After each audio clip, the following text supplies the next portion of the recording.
ఇసుక ఇవ్వడానికి ఎవరైనా అక్రమంగా డబ్బులు వసూలు చేస్తే వెంటనే నేరుగా నా దృష్టికి తీసుకురావాలని నేను ప్రజలందరికీ విజ్ఞప్తి చేస్తున్నా. పారదర్శకంగా జరగాలి. ప్రతి పేదవాడికి ఈ ఉచిత ఇసుక విధానం అందాలనేదే మా లక్ష్యం.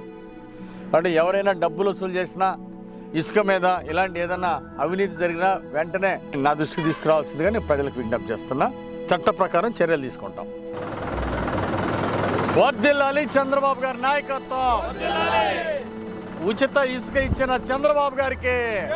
ఎన్నికల ముందు ఇచ్చిన ప్రతి మాటకి కట్టుబడి మన ముఖ్యమంత్రి చంద్రబాబు నాయుడు గారు, పవన్ కళ్యాణ్ గారు ఏదైతే ఎన్డీఏ ఇచ్చిందో ప్రతిదాన్ని కూడా ఈ రోజున అమలుపరుస్తూ ఉన్నారు. రాష్ట్రం ఆర్థిక ఇబ్బందుల్లో ఉన్నప్పటికీ మరి అపార అనుభవం ఉన్నటువంటి ముఖ్యమంత్రి చంద్రబాబు నాయుడు గారు ఈ రోజున ఉచిత ఇసుక విధానం ద్వారా ఈ రోజున పేద ప్రజలందరూ కూడా ఇల్లు నిర్మించుకునే వాళ్ళకి, ముఖ్యంగా భవన నిర్మాణ కార్మికులందరూ కూడా ఈ రోజున ఈ పాలసీ ద్వారా చాలా లబ్ధి చేకూరుతుంది.